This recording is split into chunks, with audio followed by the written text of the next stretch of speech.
I wonder what will happen if I shake the phone. Do you want to know how I feel? You'll understand after experiencing it once yourself. Look at all the temporary wishes I have.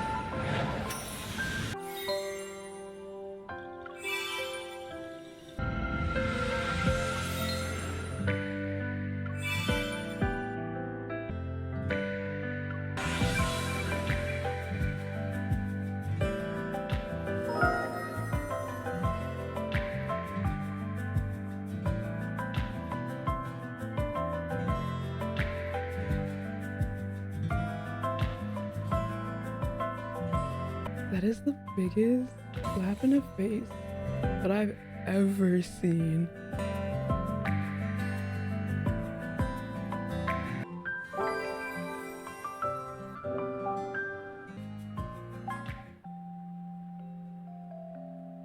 I got your surprise. A unique toy with a rock attached to it? Where did you get this from?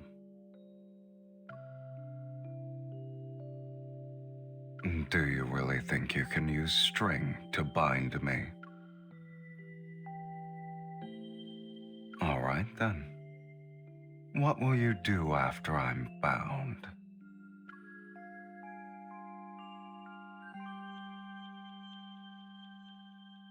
It doesn't sound like it will do anything. Oh, then let me get a closer look. It's very taut. I'm impressed. I'm already wearing it. I don't expect it to keep me safe, but wearing it will put you more at ease. However, I think you need this more than I do, considering how often you get injured.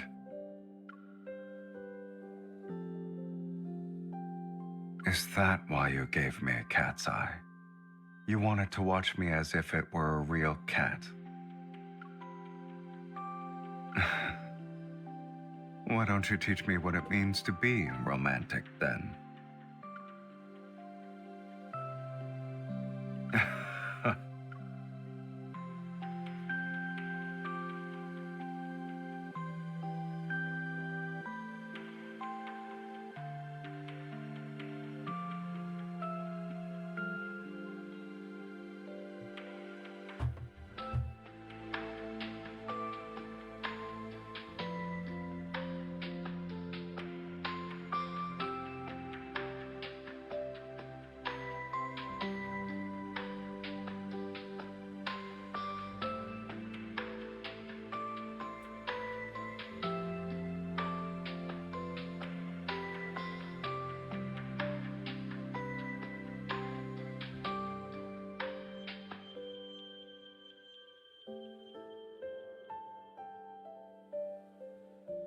I already looked it up. Love, strength, and a blessed life. Right.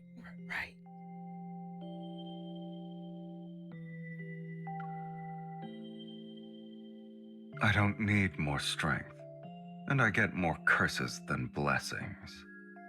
Love, though. Is that what you...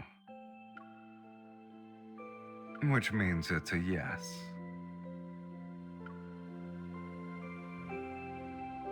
I may have put it on willingly. As for being willingly chained down, what do you think?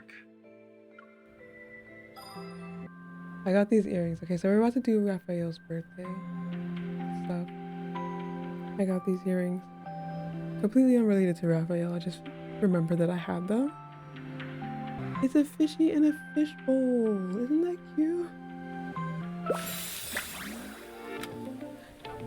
I was getting dressed today trying to find like Raphael related things, fishy or mermaid related things. Got a pink outfit because I think his color is pink. Got a turtle necklace. His birthday is on the 6th, March 6th. Here, we're not making cakes. It looks like we're gonna be doing something different for the boys. They have a cake already made for us. They're baking it with love. And I like some of these stories. I'll show you the one that I like. This one was really cute. I might draw this one. On a bright and sunny day, Raphael and I go hiking. I'd like to ask for a break. 30 minutes, please, and thank you. 30 minutes, please, and thank you. You're always doing missions and training every day, and you can still hike on weekends?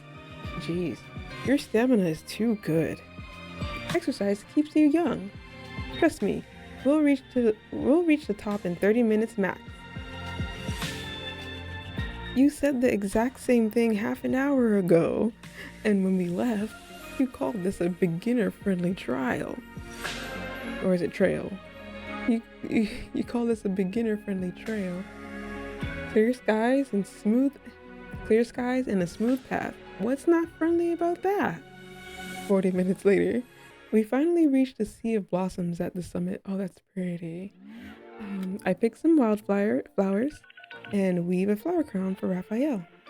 And now I'd like to present the Finally Made It Award. Congratulations, Mr. Raphael. I suggest we rename it Effortless Climbing Award. Sounds better. Effortless Climbing Award for me. I like that one. I thought it was cute. There's a kitty one. I think it was pretty decent too.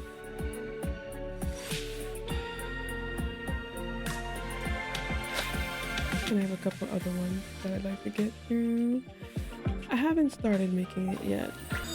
I did the wish already, and you didn't give me it. You gave me Sylus, which I mean I'm grateful for. I love Sylus, and I'm grateful for that. But you didn't give me. You didn't give me Raphael. Alright, I'm gonna read through two of the stories, and then I'm gonna play the game. I'll come back again on his birthday and read through the other two. And I'll probably show you what I've gotten so far. Let's read through the story. I'll read it out loud for you guys. As I reach the entrance of Raphael's studio, I'm still thinking about that craft shop I just passed by. Raphael's birthday's coming up. I plan to make a birthday cake for him, which is what I do every year, but I also want to give him a special gift. The cotton plushies at the craft shop were so cute. I could make one for Raphael. If the gift can stay by his side, then Raphael would feel the love I put into every stitch. I start to like this idea even more. Yes. Okay, I'll be there soon. And whatever you do, don't touch that painting. Thomas's voice interrupts my train of thought. He's in the middle of a phone call as he leaves the studio. Perfect. I can ask him if Raphael has work-related matters scheduled for that day. I intercept Thomas, but before I can say anything, he moves his phone away slightly and lowers his voice. Oh, I know what you want to ask. Raphael's birthday, right? I'm really busy right now. Let's talk about it at the gallery in a couple of days. Thomas points at his phone. Well, I have no choice but to wave goodbye. He turns around and hurries away. Why didn't he just tell me now? Oh my god. Okay, it's fine. I'm going to have dinner with Raphael later. Pushing the door open, I am greeted by the room's stillness. It's as if the sunlight has fallen into an afternoon slumber. Perplexed, Raphael lies on the sofa. He's staring at the tablet in his hands. Raphael? Why didn't you say anything when you walked in? You scared me, cutie. You were so focused that you didn't even hear me open the door and come in. Raphael turns to face me, raises the tablet in his hand, and gestures for me to look at it. I sit on the edge of the sofa. Raphael lifts his head with a playfully demanding look. Then he rests it on my lap as he turns the tablet towards me. On one side of the screen is a painting, and the other is completely blank. There's a line of text that says Professor's Comments. I'm currently engaged in a very noble endeavor. I need to give feedback on assignments. Congratulations. You get to lounge on the sofa for the rest of the day with moi. I know Rafayel is a visiting professor at Lincoln University, but I always thought he only teaches a few classes when he has time. You're actually responsible for grading? You're only writing comments though. Why do you look so troubled? Rafayel swipes his finger across the screen to reveal the next painting. He freezes for about 3 seconds before covering his face with the tablet. He sighs. Assignments don't just torture students, you know. Even professors suffer. I should have called you earlier and asked you to bring me an oxygen tank. Not that much, Rafayel. I spot the drinks on the coffee table, pour a glass for Rafayel, and hand over the beverage. I don't have the oxygen, but you can drink some water to calm down. Rafayel sits up and takes a sip. He types on the screen with one hand while holding the glass in another. You have demonstrated a unique interpretation. Your exceptional artistic sensibilities have been revealed.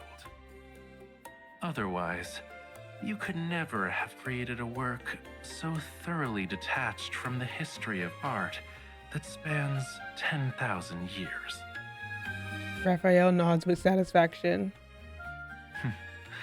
My students will surely grasp what I'm trying to tell them. They can read between the lines. Your work is brilliant. Don't forget to check your grade. It's more like you have an innovative style. As for whether it's good, I can't say. Rafayel sits down his glass and holds the tablet with both hands. He's focused again. I never really liked using grades to evaluate their artwork. But since they chose to take my class, I'll still give them my honest assessment with due diligence. If we were a student, I'd take your class. Oh, if I were a student, I'd take your class. Rafayel looks at me, which prompts me to continue. Entertaining feedback in the place of grades? If these comments were posted on the campus forum, they'd be viral for weeks. I get it. You want to use my wit to get views and clicks.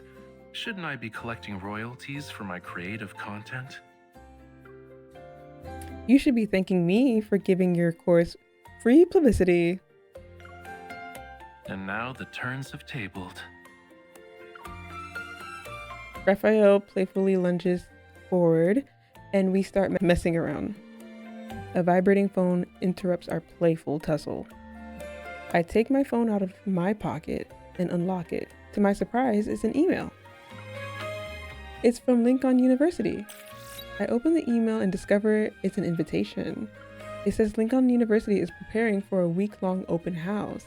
They're specifically inviting me to be an outstanding hunter representative, to return to campus and share some insights about work and life with the students.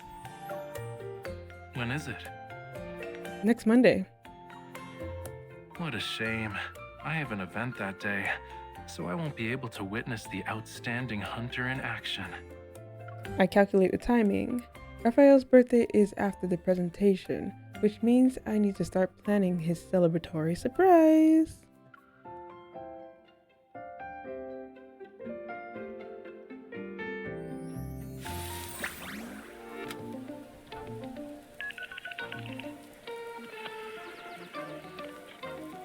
I understand it better when I read it out loud, but when I read it out loud, it's so much slower than when I read it in my mind.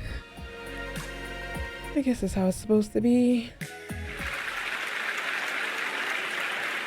The two brightest spots in the auditorium shine on me as I finish my presentation. I'm rewarded with thunderous applause.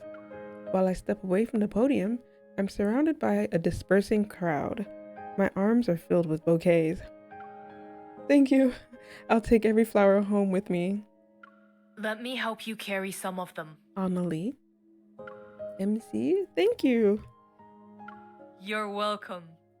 The students who attended want to be hunters in the future, so they're probably a little more enthusiastic than usual. I should be thanking everyone for listening to me speak. The students gradually file out. In the empty auditorium, the professor who served as the event host takes out a dinner voucher. We provide these for alumni who give presentations. It's been a while since you've returned to campus, right? I know our dining hall food isn't special, but maybe you'd like to try it again for old time's sake. Thank you, Professor. I'll do that if I get the chance. When she leaves, I look at my phone. I discover that Rafayel sent 2 voice messages just as my presentation started. I ordered some food for you at the university's cafe. Treat it like a bit of encouragement for your presentation. Just give them my name when you get there, and it's yours. Don't forget. Thank you for your thoughtful gesture, Professor Rafayel. I'm going there now.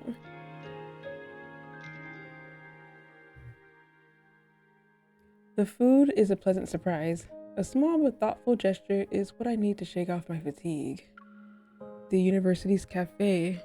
I can explore the area while I'm there.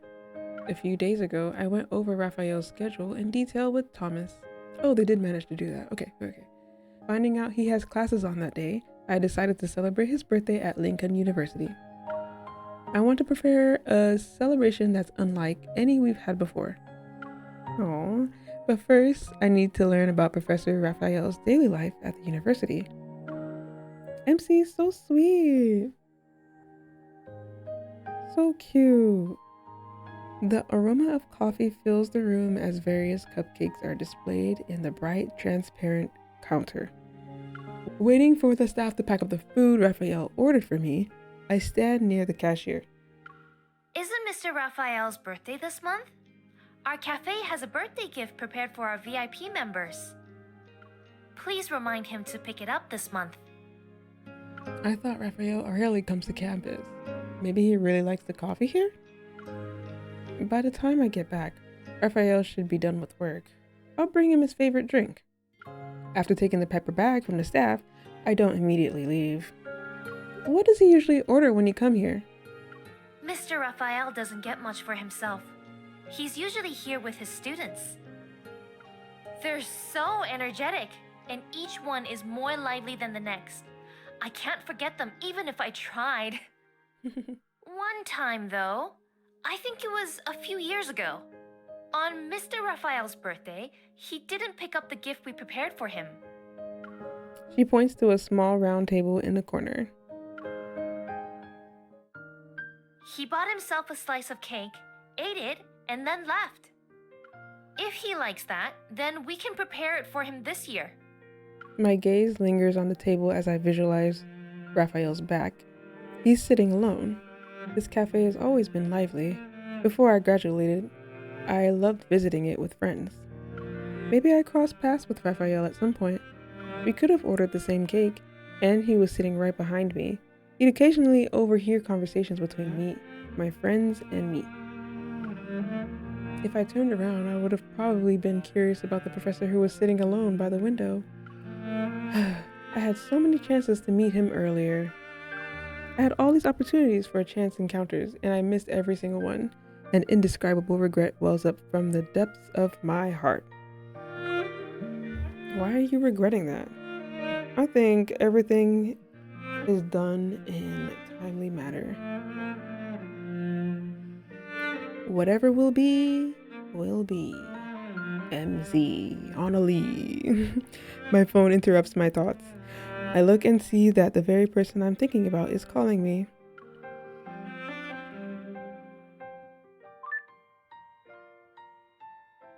Let me guess. You're at the cafe I mentioned to pick up the food? Raphael's tone makes me suspect he's nearby. I look around. Lo and behold, his sports car is parked outside. Let me guess, you're pretending to not know the answer to your own question. Across the car window, a narrow sidewalk. Across the car window and a narrow sidewalk. Car window and a narrow sidewalk. Raphael takes off his glasses. Is he between the car and the sidewalk? Raphael takes off his sunglasses and smiles. He raises his hand to greet me. Come on over. I'm here to pick up the exemplary hunter representative after work.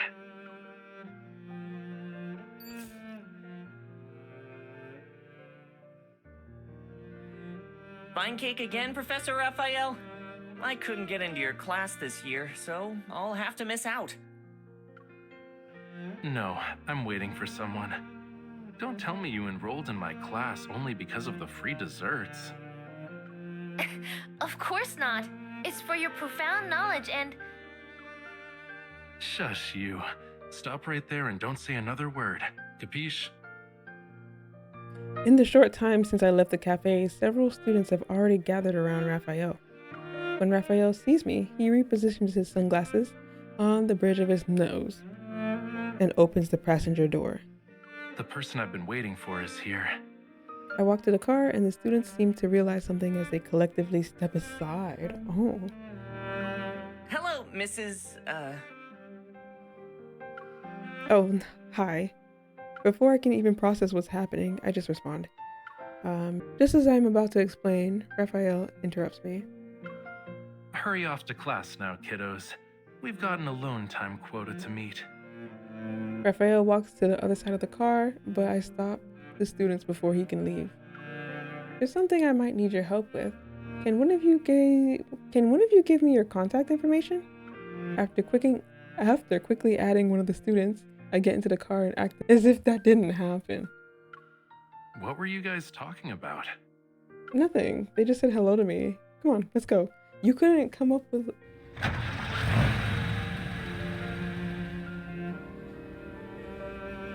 I don't know if he's going to be able to put it together.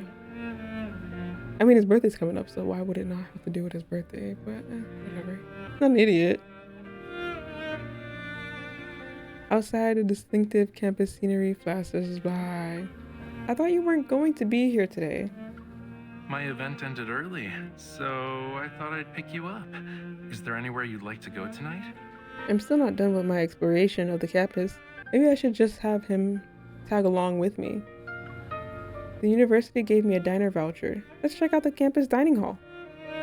You haven't gotten your fill of dining hall food after all these Trust years? me, I have. Oh my god. I was this close to tasting our after-work date. But here I am, going back to work. Despite Raphael's complaints, he turns the car back to the dining hall. Let's hurry, cutie. Dining hall number 3 has the better food. You actually know that? Once upon a time, I attended a forum, and after it ended, someone asked me to eat with a few professors. So you're saying it's best because it's the only one you've tried? Raphael snaps his finger. He's silently admitting that I'm right. He said, bingo. That's cute. Oh, the flashback. It's peak dinner time, and quite a few students have lined up. The atmosphere takes me back to my college days. Same. Sit down first. I don't want to remember it. Although, I did have a good time.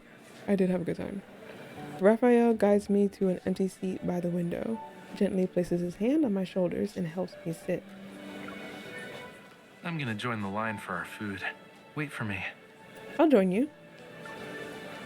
But He raises his chin slightly to gesture to the side. A boy is placing a tray of food in front of a girl who was waiting for him. that's what couples do. Oh. He's so cute. And also, you gotta keep the table before somebody takes it, you know? And watch the stuff. You gotta have somebody just watching the stuff. I watch as Raphael turns and joins the line. His tall, dignified physique makes him easy to spot, even in the crowd. My phone vibrates twice on the table. I unlock it. I find that I've been added to a group chat by Raphael's students called 0306 Special Operation. Messages are flying as they brainstorm ways to pull off the perfect birthday surprise for him. Seeing their enthusiasm, I can't help but open the forum to see what the students think of Raphael. I'm surprised to find their comments about him are eloquent and witty. Hello? I'm so engrossed in reading that I let out a soft chuckle. Suddenly No, wait. Suddenly the table gently shakes. Raphael sets down his tray with an amused expression. He watches me. I lock my phone and pretend I'm not doing anything and sip some juice. Sip some of the juice he bought for me. Wait, so he had to buy food? It doesn't come with... It's not like a buffet style? Mine was buffet. I worked so hard as I waited in line, you know. But in the end, my pain makes you giggle. I wasn't laughing at you. I unlock my phone again. I want to pick out a few of the best comments to read to him. Look at this. A student says you have an amazing fashion sense, and they've been fighting the urge to ask you where you shop. After reading it out loud, I realize how strange it sounds. I quickly pull up another comment. This one says, they don't really understand your lectures, but they really appreciate your face. Let's look at another one. He's incredibly cultured with so many noble artistic achievements that I don't think I could reach his level even if I studied for 8 lifetimes. Raphael sits down next to me and extends his arm across my shoulder and locks my phone. He said goodbye. Turn it off. Let's not do that. Cutie, I can guess what they're saying even if you don't read them out loud. Weren't we students too? I pick up my chopsticks and start eating. Curious, I meet Raphael's gaze. When I was a student, I had an art history professor who always liked taking the class to museums. He was supposed to be teaching us, but he'd be so engrossed in the artwork that we had to hunt him down when the museum was about to close. That's cute. That's adorable. Then there was another professor who would call up a few students to act out scenarios based on scripts he wrote. This was whenever we did quick sketches. He insisted that our drawings captured the narrative of the story he created. With teachers like that, I'd probably never fall asleep in class. That's why I want to be the kind of professor whose students are never bored. Based on their comments, you've succeeded. I take another bite of my food. I guess they've never changed the chef. The food tastes exactly the same as when I was a student. Did you have someone to eat with back then? My roommates used to eat with me, but then they all started seeing someone, so I could only eat by myself. A shadow falls across the table as Raphael leans closer and offers his drink. The straw touches my lips. You poor thing. Luckily, you don't have to be alone anymore. Sorry, MC. That you had to eat by yourself, maybe? I don't know. Is that bad? That's a lot of meals. It's 4 years. 4 years of meals to be eating by yourself. Girl. College was when I had to learn like my limits when it came to eating. Like I said, it was a buffet, right? So I had some bigger friends, but I had some friends that were also really tiny. But every one of my friends were telling me that I wasn't eating enough. So I would stuff my face with a lot of food, and I went home with a stomach ache almost every single day. Every single day, right? I was hurting myself trying to keep up with everybody else and eating as much as they were. And then I finally had to I don't know what I did. I had to put my foot down, make up some excuse. Like, I'm in a rush. I can't eat all of that right now or something. I don't know what I did, but I had to learn my boundaries when it came to food, because I've never been in a situation where I had a buffet style meal plan before. Like when I went to school, I just had a sandwich, some chips, and a drink. Capri Sun. Oh, no more Capri Sun. I have nightmares about Capri Sun now that I'm older. I had to learn a lot of my own boundaries when it came to food, because I could not keep up with everybody else. Don't know what that means. Don't know why. Because doesn't the stomach expand?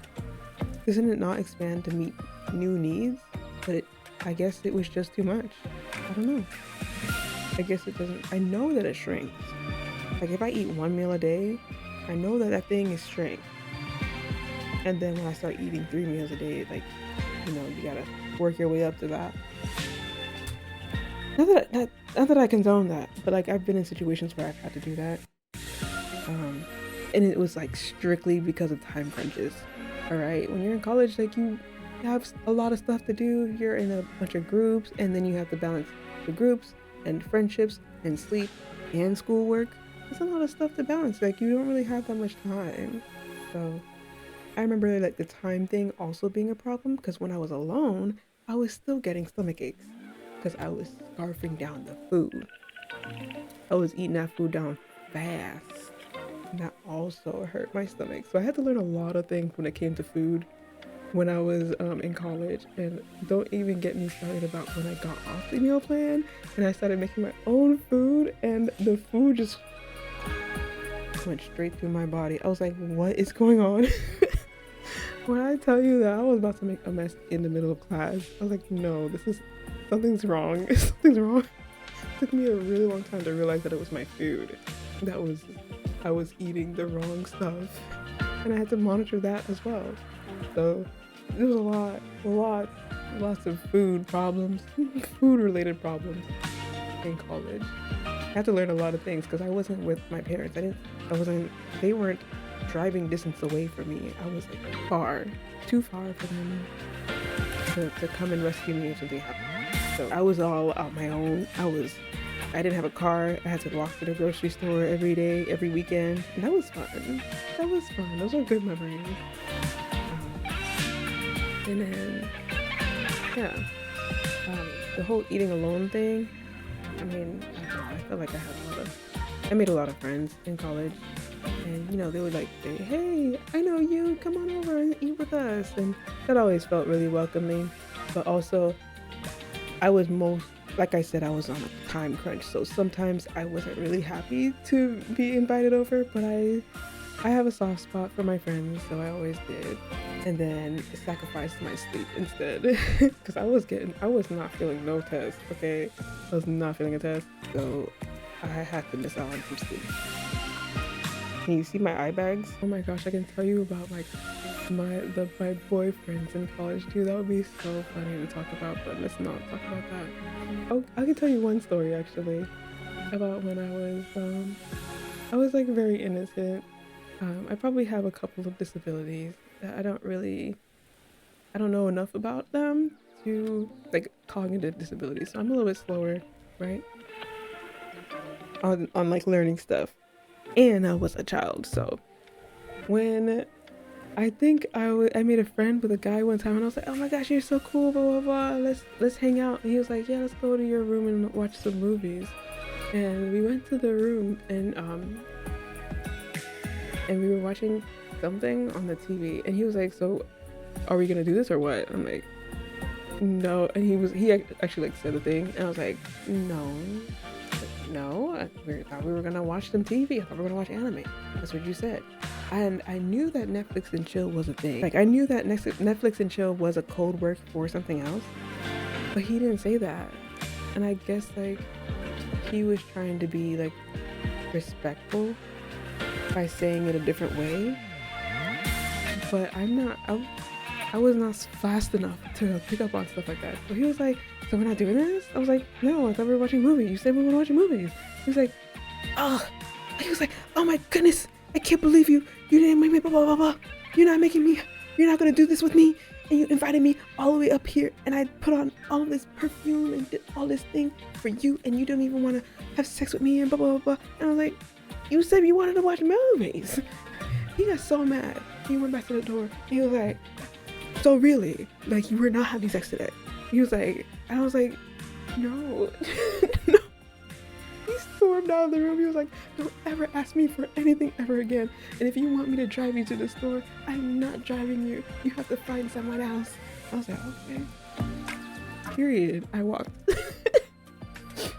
But like I had a meal plan back then. That was like my first year when that happened. I didn't have to start walking to the store until like my third and fourth year when I got off the meal plan. You didn't want to have sex with me?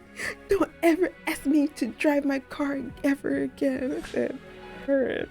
I had like a million other friends with cars. Like I was fine. And I still chose to walk. Sometimes I went with my friends, but like I didn't want to disturb them, and I also wanted to do things on my own time, so that's why I walked. And it was actually really relaxing to walk. Just 15 minutes away to get to Walmart. All right, let's play a game. Let's play the Treasured Friends game. Fun Find 4?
You can end the game now, but I've never done that.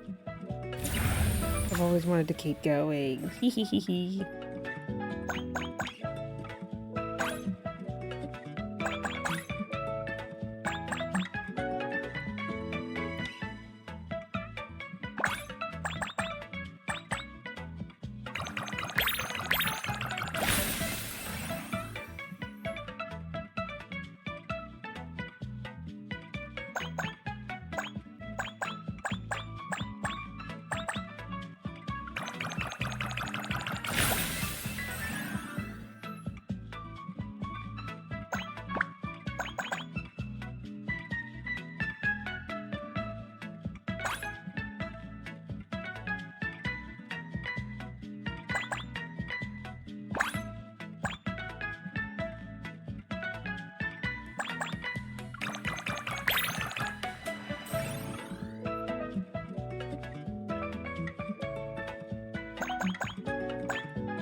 I can imagine.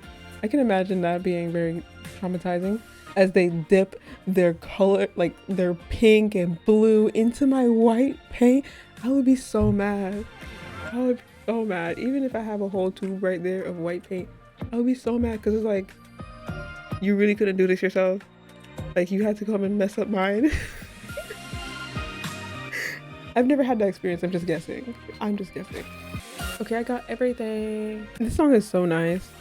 All right, that's all I have for today. We can continue another day. See you then.